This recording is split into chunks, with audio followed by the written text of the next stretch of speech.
ఏంటి 70 కిలోమీటర్స్ వెళ్ళే electrical vehicle just 47,777కి ఇస్తున్నారు ప్లస్ ట్రాన్స్పోర్టేషన్ తో. ఈ అడ్రస్ ఎక్కడో చెప్తాను, మీరు లాస్ట్ వరకు అయితే వీడియో చూడండి. ఆల్రెడీ ఈ షోరూమ్ గురించి తెలిసిందండి. వెను మోటార్స్ అని మన పాలకొల్లు రైల్వే గేట్ దగ్గర అయితే ఉంటది ఈ షోరూము. ఈ వెహికల్ గురించి తెలిసిందే, మనకి నాన్ రిజిస్ట్రేషన్ వెహికల్ అని. ఇంకా అంతేకాకుండా వీళ్ళు జస్ట్ 11 months లో 250 వెహికల్స్ పైగా అయితే సేల్ చేశారంట.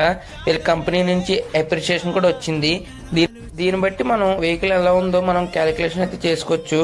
దీని యాక్చువల్ ప్రైస్ వచ్చేసరికి 56,000 అంట. మనకి ఈ ఆఫర్లో అయితే కేవలం 47,777 రూపాయలకి అయితే ఇస్తున్నారు ప్లస్ ట్రాన్స్పోర్టేషన్ తో. ఈ వెహికల్ అయితే 70 కిలోమీటర్లు అయితే వెళ్తుందంట. ఒకసారి అయితే మీరు కూడా అయితే వచ్చి అయితే విజిట్ అయితే చేయండి ఈ షోరూమ్ ని. దీని అడ్రస్ వచ్చేసరికి మన పాలకొల్లు రైల్వే గేట్ దగ్గర అయితే ఉంటది. ఇంకా ఈ వెహికల్స్ లో అయితే చాలా స్పెషాలిటీ అయితే ఉన్నాయి. క్లాసిక్ లుక్ తో అయితే కనబడుతుంది.